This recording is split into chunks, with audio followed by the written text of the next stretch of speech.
Chapter 11 life in tropical and sub tropical regions. इसमें हम पढ़ेंगे the Amazon basin. Amazon basin में climate, flora and fauna, Amazon rain forest, people in the Amazon basin. और next हमारा होगा the Ganga Brahmaputra basin.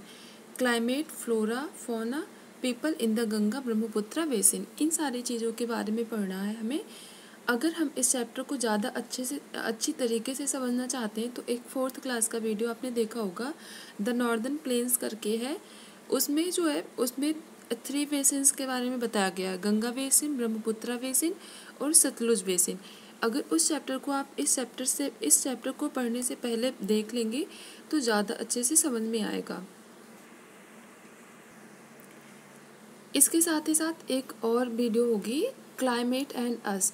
उस chapter को देखने के बाद में आपको ये समझ में आएगा कि ट्रॉपिकल रीजन क्या होता है, वहाँ की जलवायु कैसी होती है, क्लाइमेट कैसा होता है, और भी बहुत सारी चीज़ें हैं जिसे इस चैप्टर की अंडरस्टैंडिंग अगर आपको अच्छे तरीके से मतलब बेटर करनी है, अच्छे से समझना है, तो अगर उन दोनों वीडियोज़ को देखने के बाद में अगर इसे देखोगे तो ज़्यादा अच्छे से समझ में आएगा ये chapter. The tropical region lies close to the equator. Tropical region जो है ना, ये इक्वेटर के पास में है। It extend between 10 degree north and 10 degree south. और ये जो है ये 10 डिग्री नॉर्थ और 10 डिग्री साउथ में मतलब ये स्थित है, या फिर कह सकते फैला हुआ है। The sub tropical regions extends from 10 degree to 30 degree north and south latitudes. The sub tropical region मतलब ट्रॉपिकल रीजन और सब ट्रॉपिकल जो सब ट्रॉपिकल रीजन है ना, इसका जो विस्तार है ये 10 डिग्री नॉर्थ से 30 डिग्री नॉर्थ साउथ, मतलब ये दोनों बराबर जो इसका विस्तार है ना, 10 to 30 डिग्री ये नॉर्थ में होगा और 30 डिग्री ये साउथ में भी है। इतना ही इसका विस्तार है। The Amazon river flows through the tropical reason and has form the Amazon basin in south America. सबसे पहली चीज़ जो है, ये अमेजन बेसिन किस कंट्री में, किस कॉन्टिनेंट में है, तो ये साउथ अमेरिका में है। साउथ अमेरिका में ये अमेजन बेसिन है। The Amazon river flows through the tropical reason. ये ट्रॉपिकल रीजन से होकर बहती है अमेजन रिवर जो है, and has form the Amazon basin in south America. और अगर पूछा जाए कि अमेजन बेसिन ये कहाँ पर बनाती है, तो ये साउथ अमेरिका में अमेजन बेसिन बनाती है। The Ganga and the Brahmaputra rivers flow through the sub tropical regions. Ganga और ये ब्रह्मपुत्रा नदी जो है ये सब ट्रॉपिकल रीजन, सब ट्रॉपिकल जो क्षेत्र है उनसे होकर बहती है। They have form the Ganga Brahmaputra basin in the Indian सब कॉन्टिनेंट। और ये जो है गंगा ब्रह्मपुत्रा बेसिन जो है ये भारतीय उपमहाद्वीप में बनाते हैं। और therefore these two basins have a different physical environment and economic activities।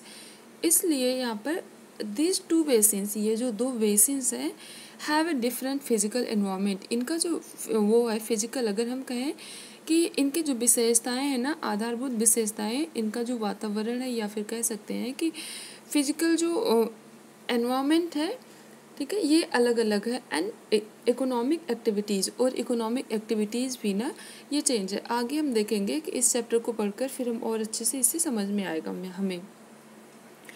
The Amazon basin is in south America which is formed by the Amazon river. Amazon basin जो है ये साउथ अमेरिका में है, जो कि अमेजन रिवर बनाती है। सबसे पहले तो आप बेसिन वर्ड समझ लो। बेसिन वह होता है कि जैसे कोई बड़ी नदी होती है और उस नदी से मिलने मतलब उस नदी से जितने क्षेत्र को पानी मिलता है उसे कहते हैं बेसिन, उसका बेसिन। तो ये जो अमेजन बेसिन है, मतलब अमेजन जो रिवर है, इस रिवर से जितने क्षेत्र को पानी मिलता है, साउथ अमेरिका का जितना क्षेत्र मतलब इससे पानी पाता है, उस क्षेत्र को हम कहेंगे अमेजन बेसिन। वो क्षेत्र जो है अमेजन बेसिन कहलाएगा। The Amazon basin is in south America. Amazon basin south America में है, दक्षिण अमेरिका में है, which is formed by the Amazon river. और ये जो है अमेजन रिवर के द्वारा बनाया गया है। Due to its inaccessibility, it remains one of the most thinly populated areas in the equatorial region.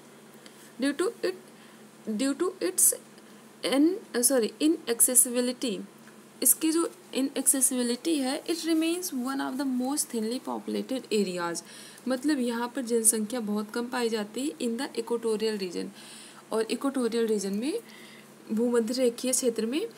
और इसके बाद में रीज़न क्या है ना, इसे हम आगे देखेंगे कि इतनी कम जनसंख्या क्यों पाई जाती है यहाँ पर। नेक्स्ट है climate. The equator passes through the northern part of the Amazon basin. Equator जो है ये पास होता है northern part of the Amazon basin. जो अमेजन बेसिन है इसके उत्तरी भाग से होकर इक्वेटर पास होता है। Its climate is hot and wet, और इसका क्लाइमेट जो है ना ये हॉट एंड वेट है। और जो इक्वेटर होता है ना, अगर इक्वेटोरियल रीजन होते हैं ना, इसकी विशेषता आपको पता है कि यहाँ के जो क्लाइमेट, यहाँ का जो क्लाइमेट होता है ना हॉट एंड वेट होता है, मतलब बहुत ज़्यादा गर्मी होती है, बहुत ज़्यादा बारिश होती है यहाँ पर। तो यहाँ का भी जो है ये यहाँ से इसके नॉर्थ से होकर अमेजन बेसिन के नॉर्थ पार्ट से होकर ये इक्वेटर पास होता है। तो यहाँ का जो क्लाइमेट है अमेजन बेसिन का ये हॉट एंड वेट है। The average temperature is about 27 degree centigrade. और यहाँ का जो एवरेज टेम्परेचर है, अगर पूछा जाए कि अमेजन बेसिन का टेम्परेचर कितना है, तो ये 27 डिग्री सेंटीग्रेड है। During the day both temperature, दिन के दौरान टेम्परेचर जो है तापमान, temperature and humidity are very high, while at night the temperature comes down but the humidity remains high. और यहाँ का जो है ना कि ये जो टेम्परेचर है और ह्यूमिडिटी ना, ये दिन के समय बहुत ज़्यादा होती है, और रात में क्या होता है, रात में ये मतलब तापमान कह सकते हैं कम हो जाता है, बट ह्यूमिडिटी रिमेन्स हाई। लेकिन ह्यूमिडिटी जो है उमस ये बराबर बनी रहती है। The annual rainfall here is the annual rainfall here is over 200 centimetre. यहाँ की अगर बात करें कि एनुअल रेनफॉल, जो वार्षिक बारिश होती है, वार्षिक वर्षा है ना, यहाँ पर लगभग 200 सेंटीमीटर तक होती है। High temperature about 40 degree centigrade and heavy rainfall over 200 cm make the climate hot and humid. अब यहाँ का जो है हाई टेम्परेचर, मतलब अगर बहुत ज़्यादा टेम्परेचर, इसके तापमान की बात करें तो ज़्यादा जब हो जाता है तो लगभग 40 डिग्री, और अगर हैवी रेनफॉल और भारी बारिश हो तो लगभग 200 cm तक होती है। Make the climate hot and humid, और इससे क्या होता है, ये क्लाइमेट जो जलवायु है ना यहाँ की हॉट एंड ह्यूमिड होती है। Flora and fauna. The Amazon is one of the richest areas of the world in animal and plant diversity. अगर बात करें कि ये यहाँ का फ्लोरा एंड फौना मीन्स होता है वनस्पति और जीव जंतु। तो यहाँ पर है फ्लोरा मीन्स होता है वनस्पति और फौना मीन्स होता है जीव जंतु। The Amazon is one of the richest area of the world in animal and plant diversity.